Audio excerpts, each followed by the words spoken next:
Hello, I'm Lee Sales from the Australian Broadcasting Corporation. Welcome to this town hall style event with the US Secretary of State, Hillary Clinton, who has her last day at the State Department this Friday. This is a town hall with a difference though, because we have people all around the world ready to ask questions, from Britain to Beirut to Colombia. Here's how the event will run in front of our live audience here in the museum's night studio in Washington, DC. I'll start the ball rolling with 5 minutes of discussion with the Secretary, and then we'll cross to locations around the globe to hear other questions. And we'll also be taking submissions from social media. Now, of course, live TV is fraught with peril to begin with, but when you throw in 6 live satellites around the world, it's a bit of a high wire act. So please bear with us if the technology doesn't quite cooperate as we'd like. So to start, and for her final town hall, please welcome the US Secretary of State, Hillary Clinton.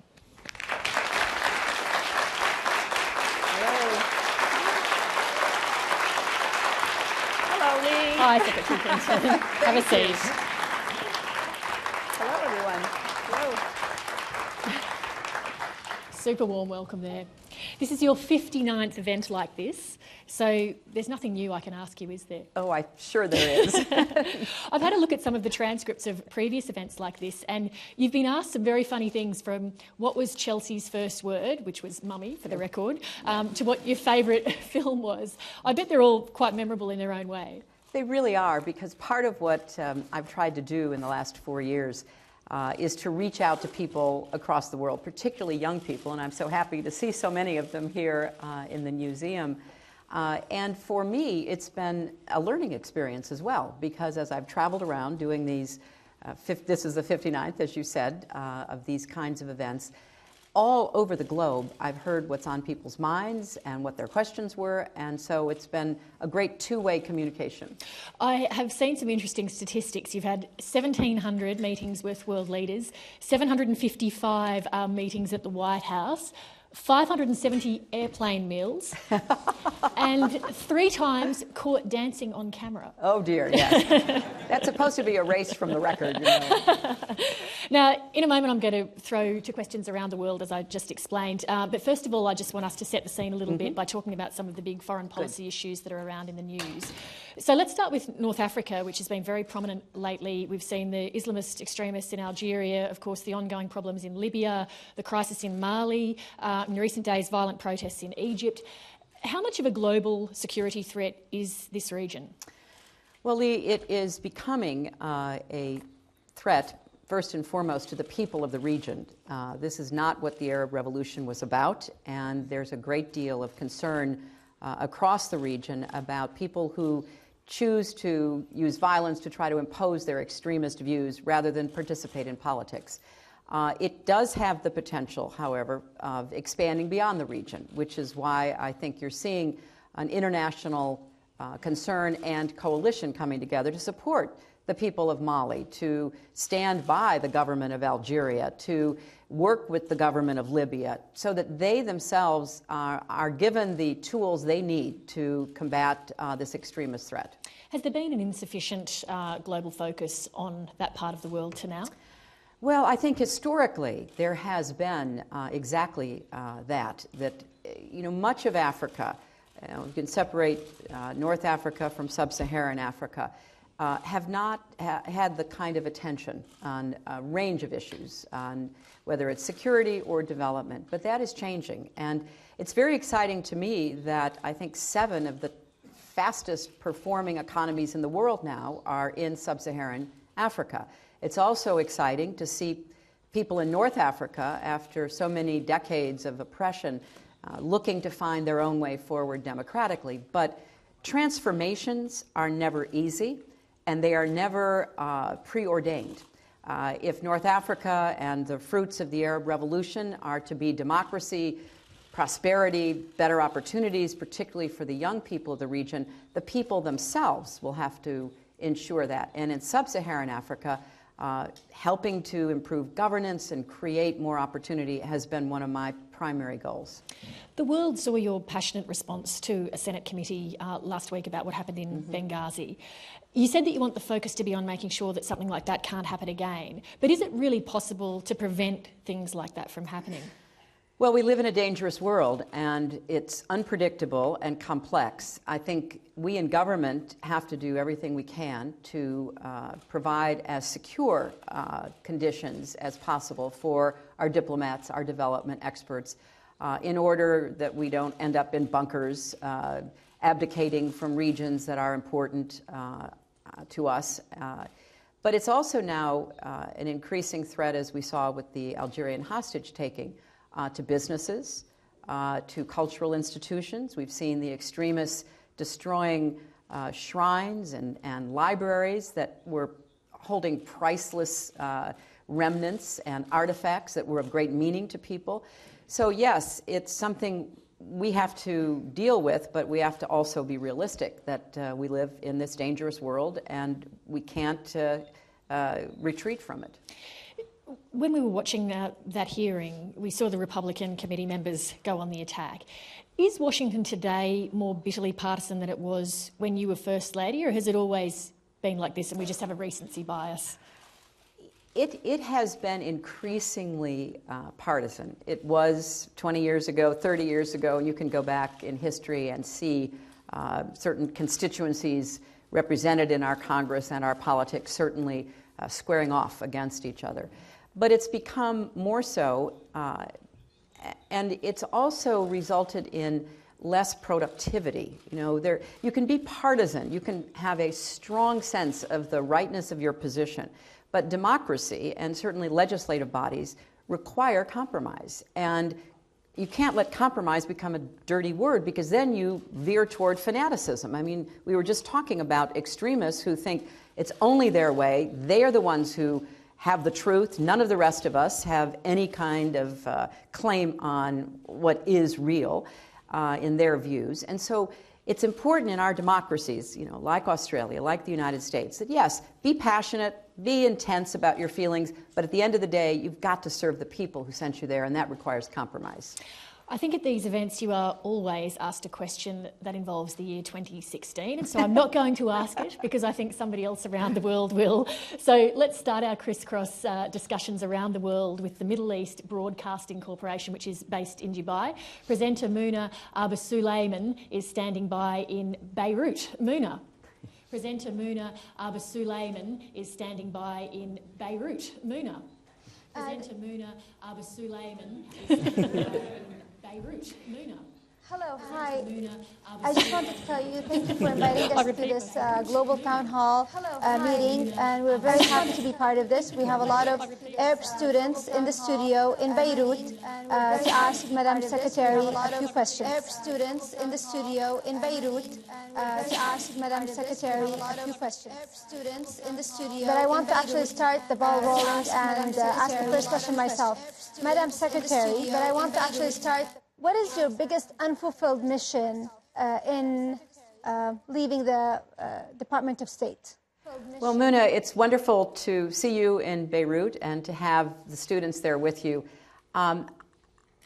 Obviously, I want to see peace in the Middle East, and I want to see prosperity that includes all people, and I want to see women and girls given their rights and opportunities. So those are three of the pieces of unfinished business. Now, as a Secretary of State, a diplomat, I know that a lot of the work that I have done is by its very nature complicated and difficult. So it's not a surprise that some of these big issues would be unfinished. But what's important is that we continue the work and that we build bridges across our world, across cultures and societies, so that we engage in moving toward a better world that will certainly give more opportunity, peace, and prosperity to the young people in your studio. Give more opportunity, peace, and people in your studio. Well, thank you. We all know how much you've worked on linking women's rights with human rights, so it is quite appreciated in our parts of the world. But I also have a few questions from the students, and the first question is from Khalid. Yes, good afternoon, Madam Secretary. Khalid Kabara from the Lebanese American University. My question to you, Madam Secretary, is what is your opinion? The main obstacle these opposition-led demonstrations that are being held in the Arab world are facing, is it the lack of clear organization between its members and not having a unified, clear vision for the future of the country? Is it the involvement of international or regional actors, or maybe the actions that are practiced by the ruling regimes? Thank you.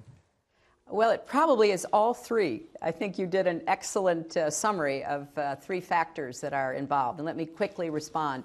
You know, the Arab revolutions, which have swept the region, hold such great promise. But I don't think that you go from a top-down society that often imposed oppressive regulations and punishments on people for expressing themselves to a democracy overnight.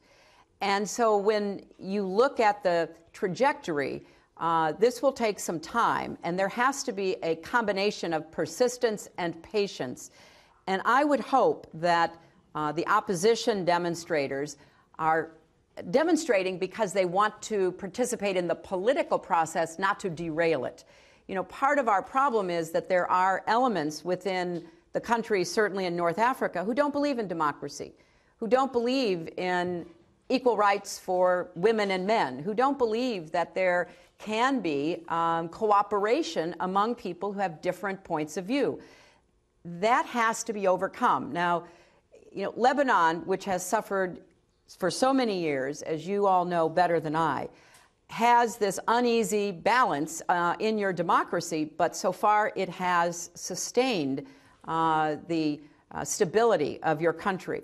So different countries will reach different conclusions about how to fashion and manage their democracy, but everyone should stand against those who wish to hijack it, whether they are internal or external, who believe that their extremist point of view should cancel out everyone else's point of view, and really stand up and speak out and work toward what were the aspirations of the people, particularly the young people, who stood up and said, we want a better, different life. People who...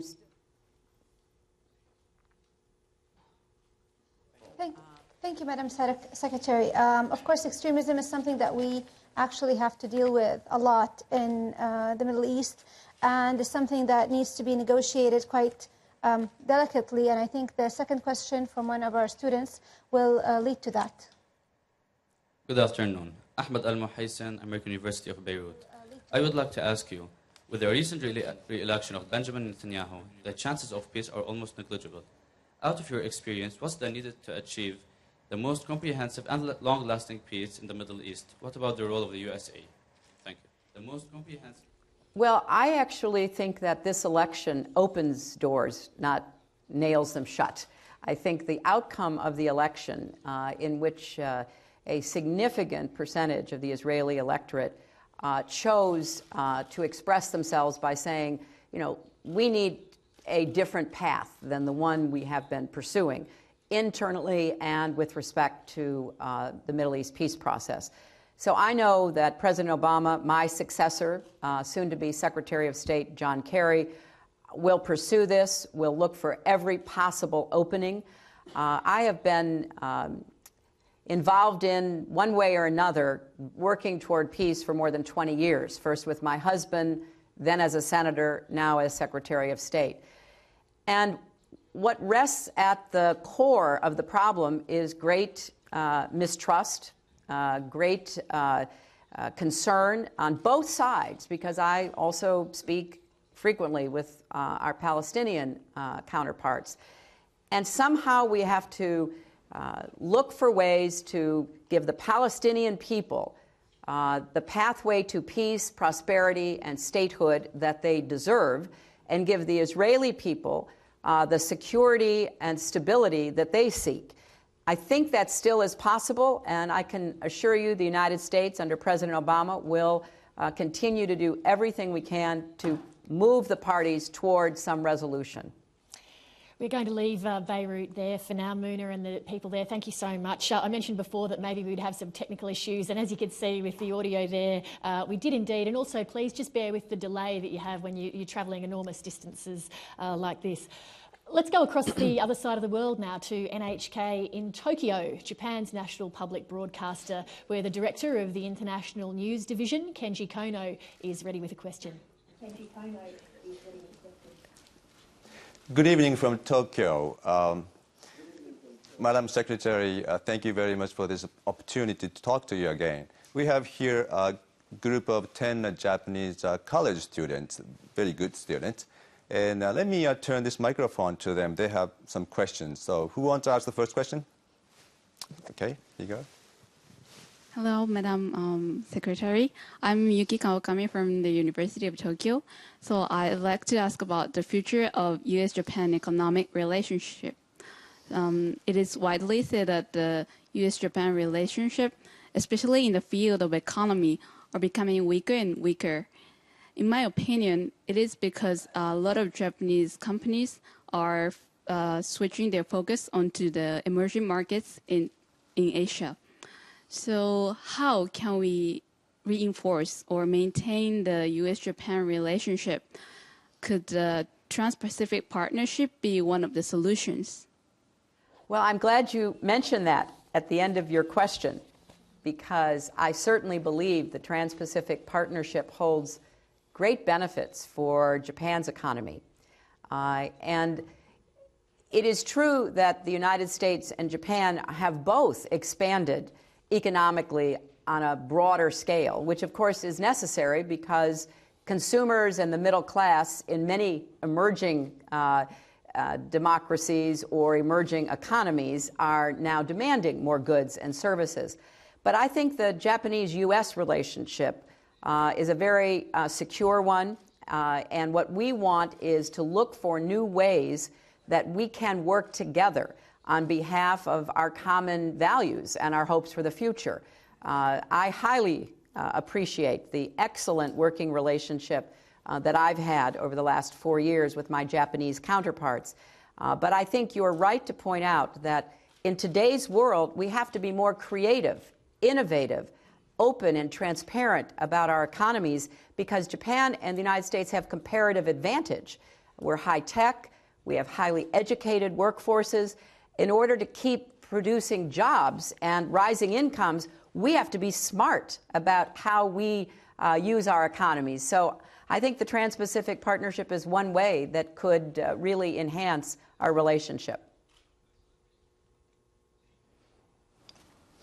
Madam Secretary, let me add my questions, which is on the possibly imminent nuclear test by North Korea.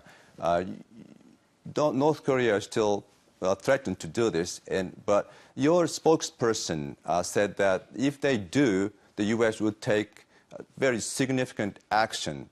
I wonder what this significant action means, and I wonder more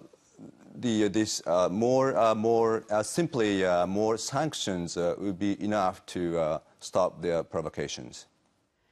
Well, thank you for that, because we, of course, share Japan's concerns and the concerns of the entire region about what the new regime in North Korea is doing and threatening. And let me express my regret, because I think with a new young leader, we all expected something different. We expected him to focus on improving the lives of the North Korean people, not just the elite, but everyone, to have more education, more openness, more opportunity. And instead, he has engaged in very provocative rhetoric and behavior. So we did go to the United Nations after the missile launch, and with very good work on behalf of our teams, we came up with additional and much tougher sanctions. But we're going to have to work closely together to try to change the behavior of the North Korean regime. I've had long conversations with my Japanese, Korean, Russian, and Chinese counterparts, because this is a threat to all of us. And it is something that is so regrettable when young people the world over, including in North Korea, are getting better connected with the rest of the world to remain as closed off and denied the opportunities they should have.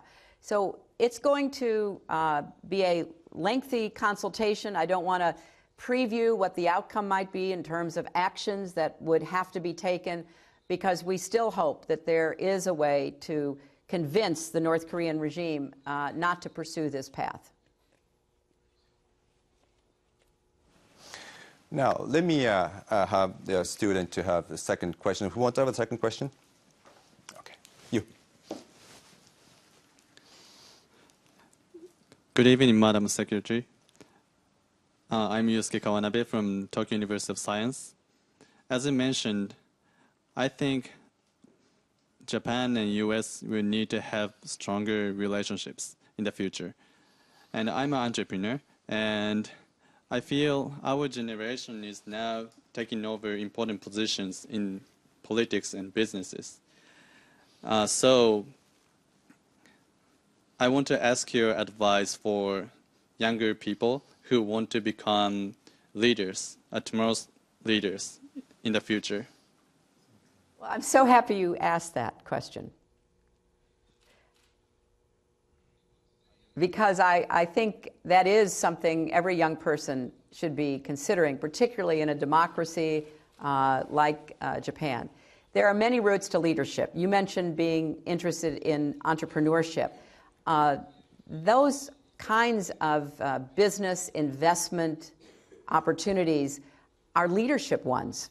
Starting businesses, building businesses, creating employment, that has to go hand in hand with whatever the political leadership is able to do. And I believe strongly that we need to open up all of our economies, knock down barriers to the participation of young people, of women. I think you can take any economy in the world, including mine and including yours, and see that there are still barriers to the dreams of young business leaders. And I hope that in the next few years, we will do more to open up our markets, open up credit, clear away the barriers so that a young man like yourself will have a chance to make a real contribution to your country's economy. That's where we're going to leave Tokyo. Wonderful to see that enthusiasm there with the hands. We might take a Facebook question that we received, Secretary Clinton. It was received in Farsi from Rasul Alashgari. It said, "I'm glad she," meaning you, "has regained her health. My only question is, if you have issues with the government of Iran, why destroy the people with the current sanctions in place? It's very difficult to find medicine in Iran. Where is your sense of humanity?" Well, first let me say, on the medicine and on food and other necessities, there are no sanctions. And what we have tried to do, and in fact I have approved the sending of medicines to Iran for exactly the purpose that is pointed out. We do not want the people of Iran to suffer and certainly to be deprived of necessary medicines. But this is a dilemma for us and for the entire world, because when I say us, I'm not talking only about the United States, but if you look at the United Nations sanctions, the European Union sanctions, across the globe, people are very worried about what the Iranian government's actions and intentions are. We know that there is a lot of support for terrorism by the Iranian government. We know they send out agents and proxies across the world to do bombings and assassinations. That's deeply troubling. And we also know that their pursuit of a nuclear weapon would be incredibly dangerous to Iran, to the region, and the world. So we have tried diplomatic outreach. President Obama came into office saying that he wanted to engage in diplomacy with Iran to see if there were a way to end their nuclear weapons program.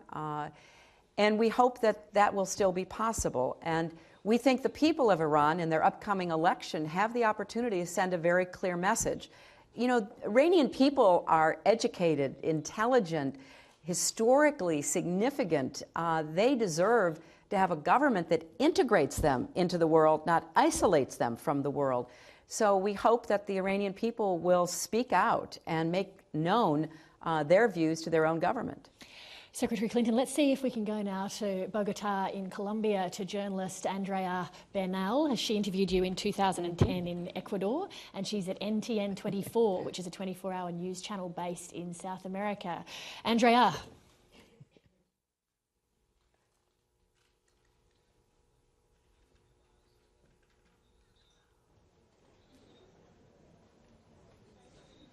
We'll just wait for the audio to come up on that. Hopefully we can get it. No, we might just see if we can go somewhere else while we wait for that to come up. Let's go for a Twitter question, Secretary Clinton. We have one here from Manx Nigel Walker to the State Department. Can you tell me why the USA didn't engage with the democratically elected Hamas government in Gaza?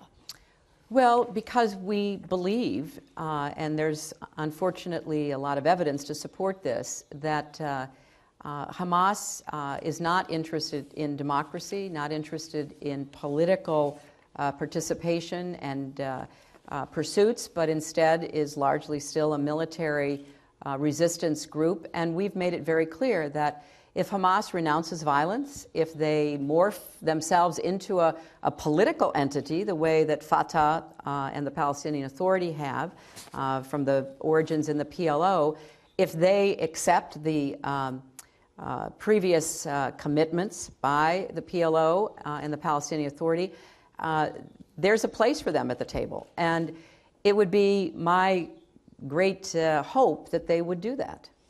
We've had an email question that's come in from the Antarctic. The Antarctic? We're going everywhere in this goodness. discussion all around the world. From Marcello Lepe, a Chilean scientist. He wants to ask if your government has defined any position about the future of the mineral resources in Antarctica. Excellent question, and hello to everybody in Antarctica. It's the one continent I haven't been to, so I'm very jealous that you're down there. We are working on that. We want the same kind of international agreements and enforcement that has preserved the Antarctic as an international treasure and resource for research and scientific experimentation. I think it's an important question to raise. I thank you for doing so. I hope that we'll make progress in order to protect the treasure of the Antarctic that belongs to all of us. Let's have one more Twitter question. It's from @OliverSB022. Which former Secretary of State does Hillary Clinton most admire and why? Oh, well, you know, if I say any of my recent successors, I will lose friends, which I don't want to do. But I will say that one of the people who I especially admire and am identifying with is Secretary Seward, who was President Lincoln's Secretary of State. And he was from New York. He was a very successful politician from New York when he became Secretary of State. He had run against President Lincoln. So there's a little bit of parallel here in the whole team of rivals concept. And if anyone has seen the Steven Spielberg movie, Lincoln, you see Secretary Seward by Lincoln's side the whole time, advising and supporting him. And in fact, the night that President Lincoln was assassinated, the conspirators broke into his house and tried to kill him. So I don't want that to happen to anybody, but I like his willingness to work with President Lincoln. He made a real difference during our Civil War, and I admire him greatly. We will try to go to Colombia again shortly. We're just having some technical issues getting that up. So instead, let's swing over to London, to the BBC, where Ross Atkins is waiting. He's the presenter of the BBC World Service programme, World Have Your Say. Ross, tell us who's with you there. Lee, hi, and Secretary Clinton, you're very welcome to the BBC's new home here in London. I've got 5 guests. They come from Britain, Greece, Germany and Italy. And our first question is from Carolina. Madam Secretary, my name is Carolina. I come from Turin in Italy. And I wanted to ask you, what do you think is the most powerful diplomatic tool? Do you think that it's more economic preponderance or legitimacy and international status, or perhaps just access to the media? And would you have given me the same answer 4 years ago? That's a great question. I think all three are different, and they are used differently at different times. Certainly one of my responsibilities when I became Secretary of State was to restore American leadership in the world. It had been somewhat damaged, and we needed to get out there and reach out to people, demonstrate our willingness to be everywhere in the world, working with people who shared our values and our aspirations, solving crises, doing what we could to deal with many of the underlying problems.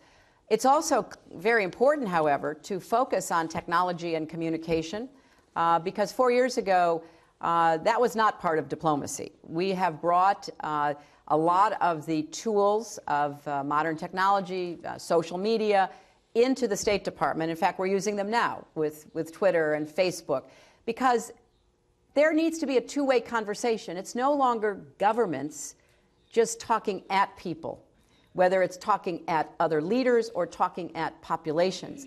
There has to be a dialogue, and people are hungry for that, young people in particular.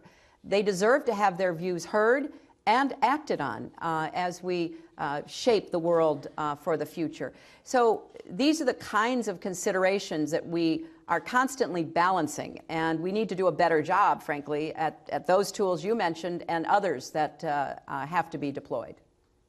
Secretary Clinton, thank you very much for answering Carolina's question. We certainly appreciate the chance to connect BBC viewers and listeners with you today. Our next question comes from Octavia, who's from Germany.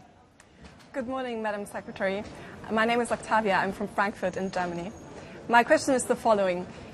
The Obama administration has stressed its intentions to reset and improve its relationship with Russia. So far, however, it seems like this project has failed if we think, for example, of recent disputes over Russia's stance towards the Assad regime in Syria, Iran's nuclear ambitions, and the Magnitsky Bill. In your opinion, do the United States need Europe as an intermediary in order to achieve a relationship of mutual trust and cooperation with Russia one day? Well, another excellent question. I think it's not either or. The United States has a very important bilateral relationship with Russia. During the last 4 years, we got a new nuclear weapons agreement to decrease our stockpiles. We worked together to enhance our efforts in Afghanistan. We had a bilateral commission that didn't draw headlines, but produced results in many areas of mutual interest and concern. But it's also important that we work with Europe, and that Europe also work to make sure that we try to shape and create a positive relationship with Russia. And I will admit, it is challenging right now. Russia ended all of our aid programs where we were working on ending tuberculosis, helping abused children, and so much else. So it's going to have to be a mutual effort. Europe and the United States, both bilaterally and together, working to try to persuade Russia, and particularly Russian leadership, that they should become more integrated into and connected with Europe and the West. That's where the future lies, and we hope that the next few years will be more successful doing that. Octavia's question, and I should mention that before this programme began, we all sat around discussing the kind of questions everyone here would like to ask you, and one came up a number of times. Says a British Pakistani, and you were suggesting this one. Secretary Clinton, my name's Seher Sarwar. I'm from Dubai, but a British Pakistani. My biggest question to you was, firstly, are you planning on writing your memoirs already? And if you are, following in the footsteps of Madeleine Albright in hers, where she said that her lasting regret was what happened in Rwanda, what would you say was your lasting regret? Well, certainly the loss of American lives in Benghazi was something that I deeply regret, and am working hard to make sure we do everything we can to prevent. When you do these jobs, you have to understand at the very beginning that you can't control everything. There are terrible situations right now being played out in the Congo, Syria, where we all wish that there were clear paths that we could follow together in the international community to try to resolve. So every day is a mixture of trying to end crises, help people be smart about using the tools of American diplomacy and development to join in with others who are facing similar crises as we are. But I take away far more positive memories. And yes, I will write a memoir. I don't know what I'll say in it yet, but I'll have a chance to go into greater detail on this and other matters. That's where we'll leave London, and we will pick up instead in New Delhi to NDTV, which is one of India's top broadcasters, and presenter Barkha Dutt, India's top female journalist and news anchor, who did one of these events with you, Secretary Clinton, last year. Barkha, are you there with us? News anchor who did one of these events with you, Secretary Clinton, last year. Barkha, are you there with us? I absolutely am. And Secretary Clinton, good evening from India. It's an absolute pleasure to be talking with you again. We all remember that wonderful town hall with you in Kolkata on your last trip here to India. I have here with me a bunch of very bright young students, all itching to ask you a question. But before I take my microphone to the students, just by way of comment, Secretary Clinton, I know despite all your denials, all of us are waiting to see you back in political action in 2016 as possibly the United States' first woman president. So I'm not saying that as a question, I'm just observing that we think that might happen. Great to have you on the show, Secretary. Good to see you again. Thank you so much. Good to see you again. Thank you so much. I noticed that you didn't answer that, and we'll try and get a little more out of you. That's why you're such a good journalist, Barkha. We have a lot of people here. We have a lot of people here. You're such a good journalist, Barkha. Thank you. And I will probe that a little further, but I'm going to hand over the mic to a young boy on my right who has a question for you, Secretary Clinton. Thank you. Good evening, ma'am. My question concerns the recent Richard Headley case and the sentence that was handed out. David Headley case and the sentence that was handed out to him. Given that he's pleaded guilty to conspiracy in the 26/11 attacks, why is America so hesitant to extradite him to India? Well, that is not directly under my jurisdiction, but I will say this. There was an intensive amount of investigation and interrogation of him by Indian authorities as well as American authorities. A lot of useful information was obtained, and I think that this sentence represents both the punishment that he richly deserves for his participation, but also a recognition of the role that he has played and is expected to continue to play in supporting Indian and American efforts to prevent the kind of horrific attack that occurred in Mumbai.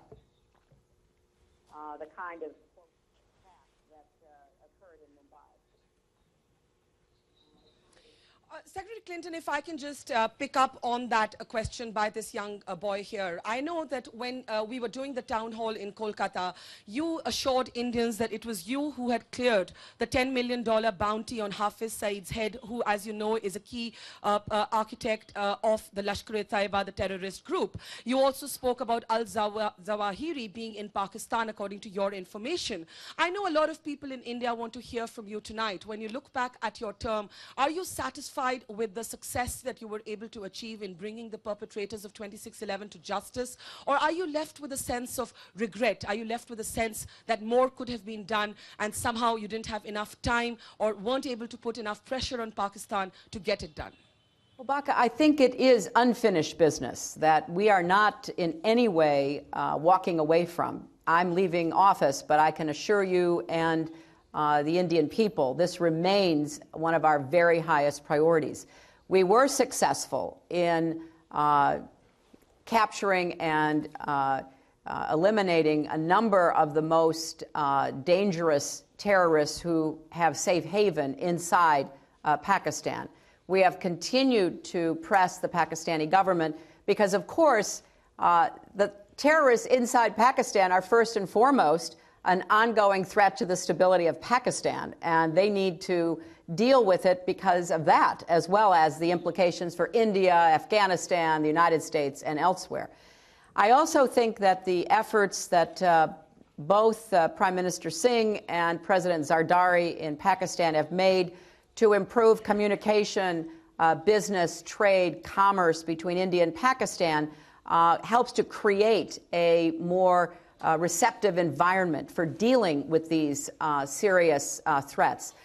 So, of course, I'm not satisfied. As I told you in Kolkata, I believe going after terrorism is an obligation of every country, everywhere, every sensible person. We can have disagreements, but they cannot be in any way using violence or condoning the use of violence. So, we're not giving up. We are on this job literally every single day, and we've improved our information sharing, our law enforcement cooperation with India, and I think that will pay dividends in years to come. And we're testing our information sharing. Just lost audio to Barker there. Let's see if we can get that back up, because it would be great to hear one more question from India. If we can. As you must know, we've been seeing street protests by young students here related to the horrific gang rape that took place in Delhi recently, and gender rights are really on the top of public consciousness here in India. So a question from this young boy here. So my question to you is this. Why is it that women in politics, even in supposedly progressive societies like the United States, have to conform to masculinist and privileged constructions of a statesman and the public sphere? And I must ask you, how difficult is it for a woman politician to access a political space that is heavily gendered and that dictates how a woman leader has to behave and conduct herself? That could be a topic for a whole show because it's a profound question. But let me make two brief points. First, although it is better than it was, having been in and around politics for many years now, there is still a double standard. And it is a double standard that exists from, the trivial, like what you wear, to the incredibly serious, like women can't vote, women can't run for office, women are not supposed to be in the public sphere.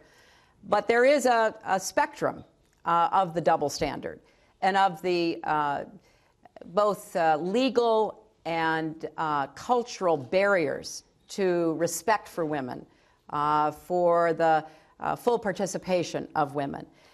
So we do have a ways to go. And even in democracies, and a democracy like yours, unlike mine, that's had a woman leader and has a woman at the head of the current governing party, where women have achieved a lot of political success, there is still a tremendous amount of discrimination and just outright abuse of women, particularly uneducated women, women who can't stand up for themselves, but clearly, even as we saw in the terrible gang rape, a woman trying to better herself, go to school. Secondly, this has been the cause of my life and will continue to be as I leave the Secretary of State's office, because we are hurting ourselves. The young woman who essentially was raped and then died of her terrible injuries, who knows what she could have contributed to India's future? When you put barriers in the way of half the population, you in effect are putting brakes on your own development as a nation. And there's more than adequate research to prove this, but just in a personal, everyday life example, I'm looking at one of the leading journalists in the world, certainly one of the leading journalists in India, Baka. She brings to her job her experiences that are then infusing the coverage that she provides. And if you lose that kind of perspective, you are really doing a disservice to your society. So I personally was very encouraged and even proud to see young men and young women out in the streets protesting the way that young women are treated by, men who do not understand or have never been taught to accept that it's not just their sisters and their mothers that they should respect, but all girls and women. So I'm looking for big changes in India in the years to come. Thank you, Secretary Clinton, and thank you, Barker, and our friends in India. Now, I can already tell you we're probably going to have some technical issues with this, but we would really like to try to go to Lagos in Nigeria, so let's give it a go. We have some people there at Channels Television, and news presenter Mayupe Ogun is waiting with some young people. Mayupe, can you hear us? Technical issues with this, but we would really like to try and go to Lagos in Nigeria, so let's give it a go. We have some people there at Channels Television, and news presenter Mayupe Ogun is waiting with some young people. Mayupe, can you hear us? Yes, I can, loudly too. Well, it's a pleasure to be here, and I'm joined by a group of people who've warned me not to call them young boys or girls. They are young professionals, and we're absolutely delighted to be a part of this conversation. Well, Madam Secretary, I'm going to take my first question, and it's from in-house. We are asking that in 2009, when President Obama did visit Ghana, he said that what Africa needed was strong institutions, not strong men, something that you've also echoed as well. Can you uphold any models in Africa where you can say that they're making progress in building strong institutions? Yes, and in fact, both politically and economically, I see progress happening in Africa.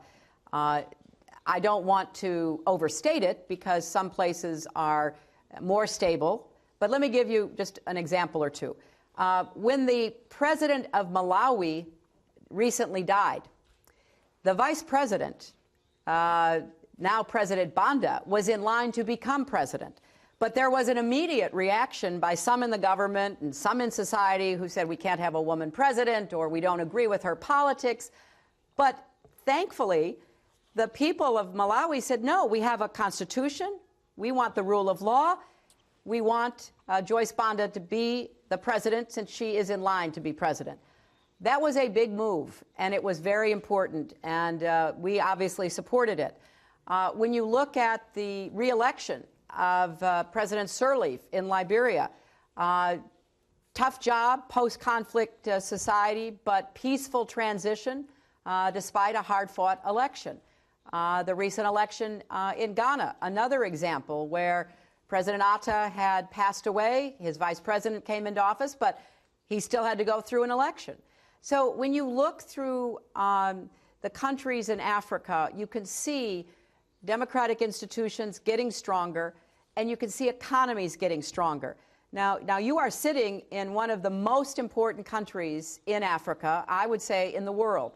It really matters how well the next election in Nigeria goes, whether it's free and fair and transparent. It really matters whether the endemic corruption is finally pursued so that everybody in Nigeria feels that they're not going to be left out. So I think there is work being done and challenges ahead, but I see positive steps that I want to recognize.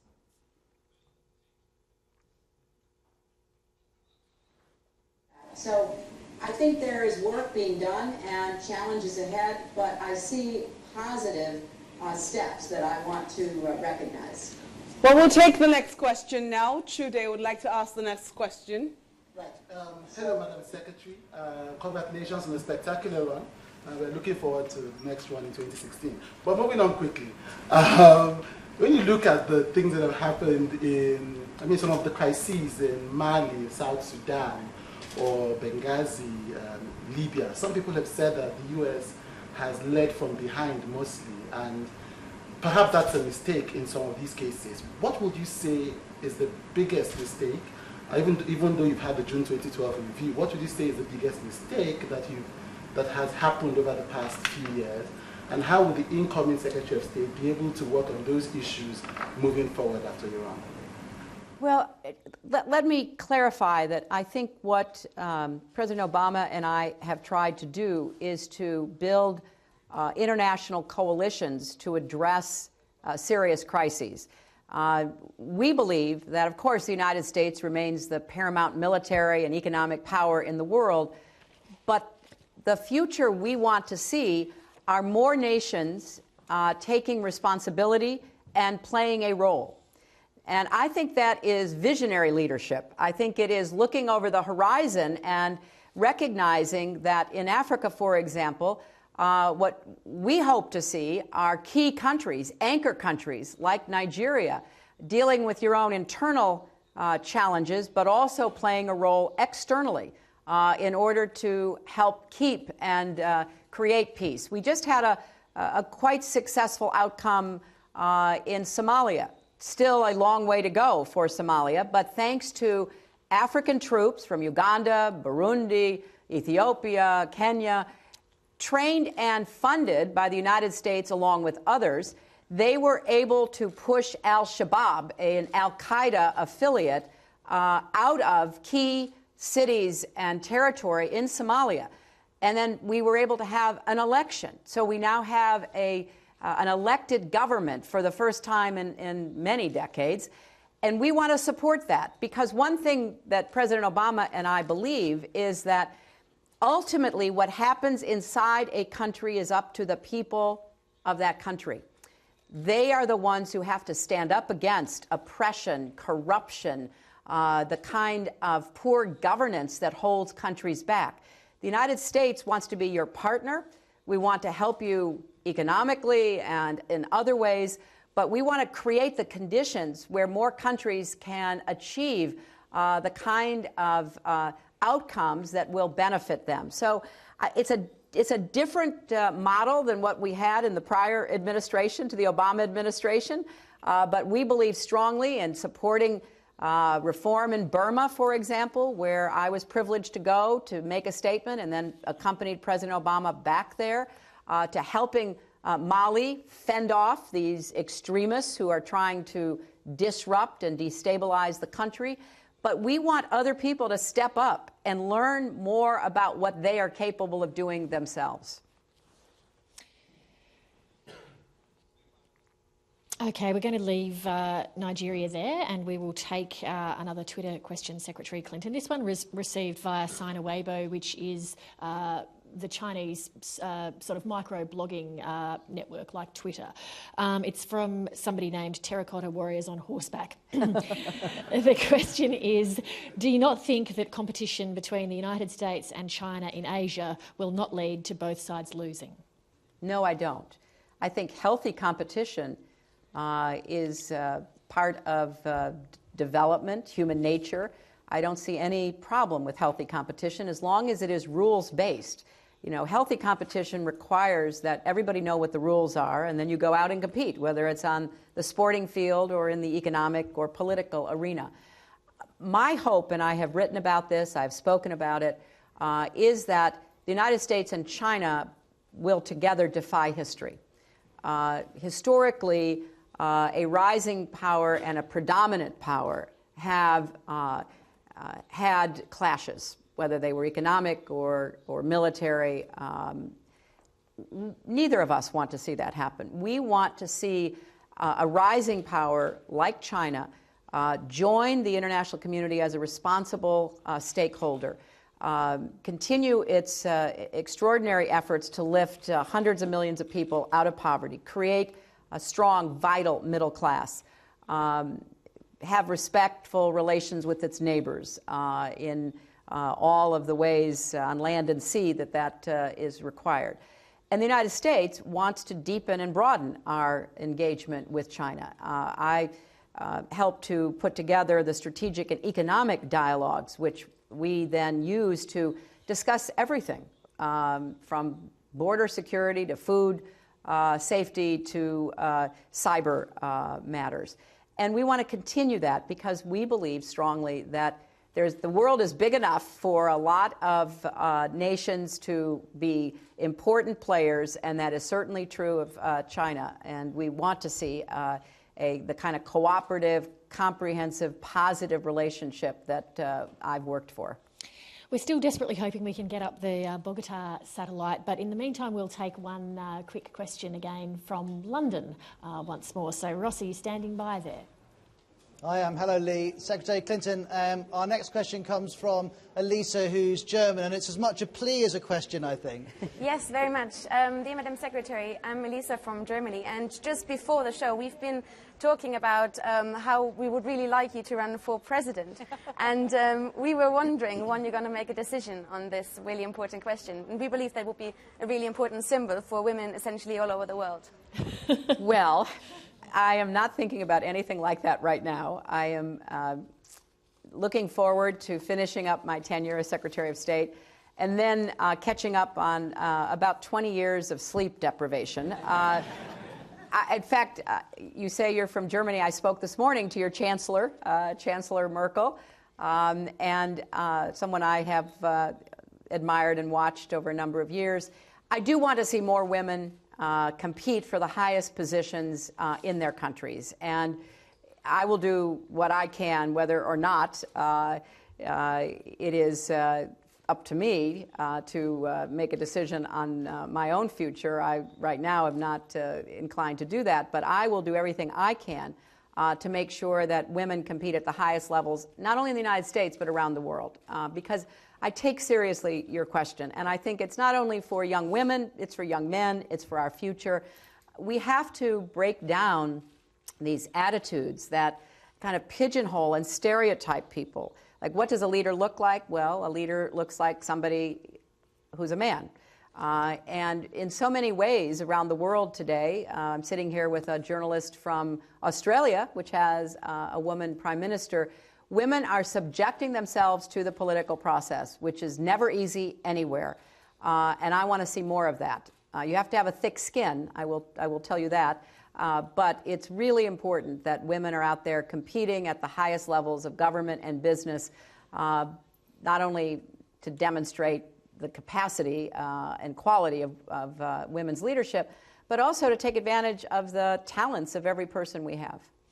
All right, let's see if we can get lucky now with Bogota, and journalist Andrea Bernal hopefully is able to speak to us this time. Andrea, are you there?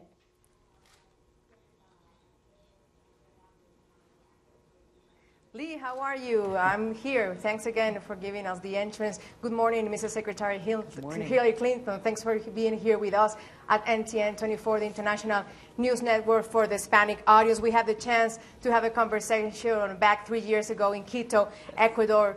Thanks for being again with us here. I would want to start with a question. Barack Obama's government and you as the Secretary of State have led an international policy acknowledging the fact that the United States is not the only powerful nation in the world, recognizing the relevant roles of other countries in the world's order, and considering dialogue as the right path. However, Latin America does not seem still to be a high priority for the United States. If it were in your decision, in your hands, how could the United States build a closer, more productive relationship with Latin America? Well, I want to say very clearly that Latin America has been a very high priority. I have spent a lot of time, as you know, when I saw you in Ecuador, traveling throughout Latin America. We want to build on a couple of very important initiatives that the United States is partnering on. One is energy. We are working hard to help bring greater access to affordable energy to all of Latin America. In fact, we're working very closely with Colombia to do that, to come down from Mexico all the way down through Chile, as well as in the Caribbean. We are working on climate change together because a lot of the Latin American countries are quite advanced in using alternative forms of energy. We're working on security now, particularly in Central America. The United States, Mexico, and Colombia are working to help our neighbors in Central America. We're working on expanding education. I want to see many more students from Latin America coming to the United States and more students from the United States coming to Latin America. We're working on technology transfers. So there's a long list of what we're working on. But I must say, in part because Latin America is doing so well. Your countries are resolving old problems and making progress democratically and economically. A lot of the conflict that was present decades ago has been resolved. And so it's not a relationship that's in the headlines all the time because it's so positive. we spend time working together. We don't have to worry about threats to democracy, to security that have unfortunately found their way around the world. So I think we have a very close working relationship. I want it to be even closer. I'm working with President Obama for some second-term initiatives that I think will be more headline, comprehensive initiatives so that everybody knows how much we value our relationships with our closest neighbors.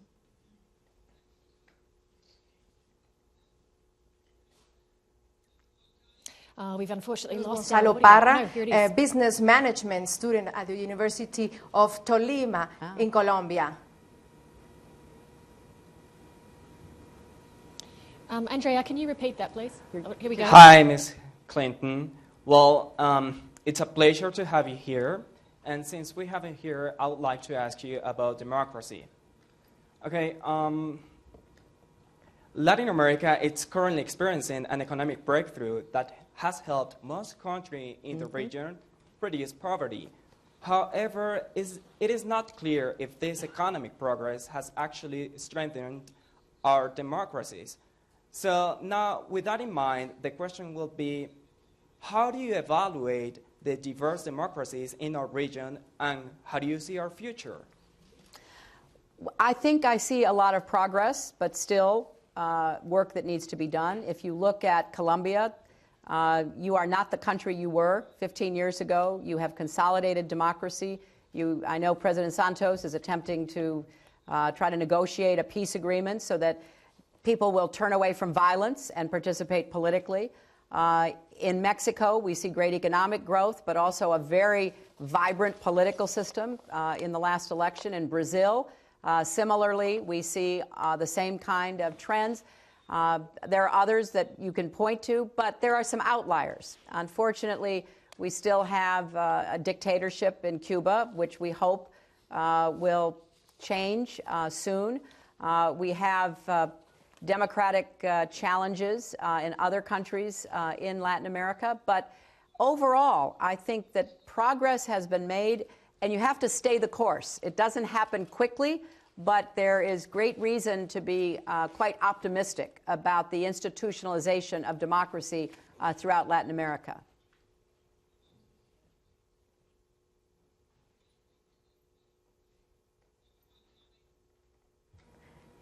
And we have a last question, Mrs. Secretary. Thanks for your time, from Ana Maria Rodriguez. She's a journalism student here in our studio. Ana Maria. Ms. Clinton, good morning. I am Ana Maria Rodriguez. I'm a journalism student. I want to know, today President Barack Obama will talk about immigration in Vegas. This is a very important issue, and I want to know exactly all of these immigrants at U.S., what can they expect from this speech from President Barack Obama? Well, they can expect that the president will put specifics behind his commitment to provide a path to citizenship for the immigrants who are here undocumented in the United States. And I was very pleased that even before the president's speech, we had a bipartisan group of senators come out with a plan that would accomplish the same goal. So the president is very committed. We have leaders in our Congress who are very committed, and we're going to do everything we can finally to achieve immigration reform. And that is where we're going to leave Colombia. We have one final cross to do, Secretary, and we're going to go to Australia via Skype to hear from two very serious, experienced foreign policy experts, people I know you rely on, your old mates Hamish and Andy. For those of you in the audience who don't know them, they're Australian comedians. Madam Secretary, hello. These guys are Welcome. hilarious. Hamish and Andy here. It was an honour to interview you a couple of years ago. Here we are at Government House, the Royal Palace here in Australia. It's wonderful. We're out the back, so it's not as fancy as it is from out the front. But we just wanted to say, first of all, congratulations on a wonderful term as Secretary of State, and it was amazing having you out here. Certainly a career highlight for us to get to meet you. So many Australians took a lot away from your trip, Madam Secretary. We were just wondering, what was the best thing you took away from Australia? Well, clearly my interview with you two. Oh, excuse me. Thank you so much. Excuse me. A lot of people will accuse us of having scripted this. But yeah, thank you. Obviously, someone's saying that to you in your ear. We were hoping it might have been the gravy chips that we gave you, but yeah, that was part of the interview, so that's fine. We must stress, do not eat them under any circumstances. They're well past their use-by date. They're still poisonous. Madam Secretary, obviously a lot of the good questions that we had were taken earlier tonight by some of the wonderful participants around the world, but luckily we still have a few. Yeah. I have a friend, and I know, obviously, as you're stepping back from the Secretary of State position, I have a friend, he's about 31, he's a cute-looking brunette. Just a friend. He's very good, he's been to university, he did 2 degrees, he graduated from 1, so that's quite good. What qualifications, let's just say John Kerry, something comes up, he can't do the job, he can't be the next Secretary of State. What qualifications could I tell my friend he should put on his CV if he was to become the Secretary of State of the United States? Well, I think his educational background is important. The fact that he finished 1 degree out of 2, that gives him a 50% record, better than most baseball players or other professional athletes.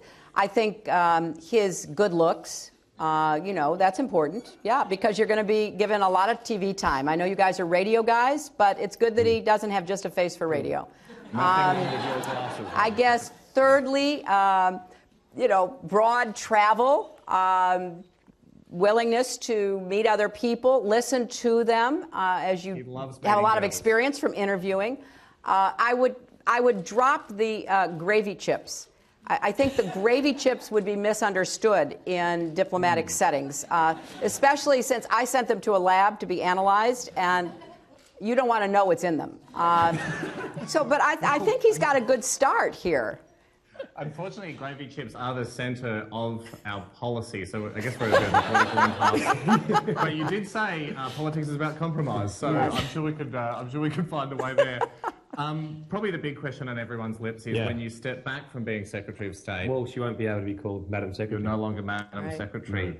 I think on behalf of all the global citizens joining in the town hall meeting tonight, which of these 3 names would you like to adopt? We spent 3 or 4 months on this. The incredible Hillary, the artist formerly known as the Secretary, or just Hill Clinton. But it does sound a bit like your husband. Yeah. Yeah, I think we're going to have to work on that list. Really? None. We will need another 4 or 5 months then to come back. There's another 3 at least. We're here at Government House, so we can sack some of our advisors right now. Yeah. We understand that you've been trying to cross to every single continent today at the town hall meeting. You haven't got down to Antarctica. There's 1 email. We've got a recent telegram that's just come in, Ham. Because we're closest to Antarctica, our signals are a little bit better from them. Just a little telegram from Antarctica. I think it's very important, obviously, that we recognise the frozen continent. Yeah. It says, "Dear Madam Secretary," stop. "Alien spaceship reactivated, stop. Help, stop. Send," and then that's it. That's it. So, what should we write back to our stricken comrades in Antarctica? Well, that's quite distressing. I think as your first diplomatic mission, you may have to go to Antarctica and find evidence about what happened. The person sending that to you clearly is counting on you. We will be happy to provide satellite support. I don't know how fast you can get there, and you're going to need different clothes than the ones you have on. But I think you need to follow through on this. You guys need to go to Antarctica and broadcast from Antarctica what you find. That's nice. So late here, it's 2:30, and these are such cheap suits. We'll have a sleep, and then we'll get right on. We're going to the best policy is to have a nap on it. Thank you. Amazing advice. This is why we always say this. This is why you're the Secretary of State, and we are not. That's exactly why. Bye. Congratulations. I hope everyone around the world Lee, gets I meant them. radio interview. Well, yes, thank right, you. Thank you very much, Secretary Clinton. I think Andy is unfortunately out of luck because while we have been talking, the Senate Foreign Relations Committee has confirmed John Kerry as Secretary of State. Excellent. So, well, that's good news. Have they hit you up for John Kerry's number yet? No, but they will. Don't you think? They will. They absolutely will. To wrap it up, let me just ask you one question. As you prepare to hand over to John Kerry, what would you like to see American diplomacy focused on? Well, I don't think we have a choice. We have to deal with the immediate crises that come across our desk every day. We have to work on the longer-term challenges, like security in North Africa. And we have to deal with what I call the trend lines, not the headlines. So continuing to use technology, women and girls, climate change, alternative energy, the kind of big projects that will have a tremendous impact on what kind of world we have. And there will be two alternative visions. If we don't deal with climate change, food security, energy access that is sustainable, we could have increasing conflict over resources, for example. That's not in the headlines today, but in 10 years it could be. So when I think about the sort of buckets of responsibilities I have, very often what first comes across my desk is, you know, an attack here, a terrorist threat there, the immediate crises, and then I also am constantly asking for what do we do to get ahead of the crises, and then thirdly, what do we do that is not in those two buckets, but instead helps us shape the kind of world that these young people deserve to have. Secretary Clinton, thank you so much for making time in your schedule all throughout your term as Secretary of State to speak directly to people all around the world. And all the very best for the next leg of your journey. Thank you so much. Please thank Hillary Clinton. Oh, Lee, thank you so much. You were masterful at that. Oh, thank you very much. Masterful. Have you ever done anything like that with satellite? I have done a few things. It's really good. Thank you all. Thank you. And wherever you are in the world, thank you for your company. Goodbye. Thank you all. Thank you.